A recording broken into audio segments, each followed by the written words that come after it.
Яңайгылай авылында амброзия 8 урында таралган. Шуларның берсе мәктәп яны территориясе. Күренгәнчә кондырча буенда рәхәтләнеп үсүче үсемлек мәйданнары чабылган. Ара-тирә айрым экземплярлар гына очрый. Җирлектә җәй дәвамында амброзияны 4 тапкыр чабалар булып чыкты. Елда үткәрәбез фитосанитарный рейдлар, авыл җирлекләрендә, авыл хуҗалыкларында, чынлап та көрәшкән җирләрдә результат бар. Амброзия белән көрәштә җиңү яулаган авыл җирлекләре дә бар. Әйтик, былтыр Тимерлектә карантин үсемлек мәйданнары тулысынча юк ителгән. 21 суты җир көчле аллерген саналган амброзиядән азат. Өч төрле методы бар амброзия белән көрәшүнең. Иң беренчесе инде авыл җирлекләренә караганда, конечно, кул белән җылкып алу, аннарысын чабырга, җылына 5-6 тапкыр чапкан очракта тоже результат күренәчәк. Гербицидлар куллану.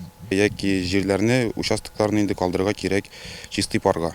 Кеше сәламәтлегенә зыян салуы бер булса, авыл хуҗалыгына китергән зарары да күләмле. Әгәр дә кырларда, печәнлекләрдә амброзия булганнары терлекләргә ризыкның качествосы төшә. Ухудшается качество кормов. Аннарысын зернада булган очракта инде андый кырлардан ырлыклык материал алырга ярамый. Һәм дә экспортка андый зернаны принимать итмиләр, җибәрергә мөмкинлек юк. Россия буенча җибәргәндә дә только махсус организацияларга җибәрергә мөмкин.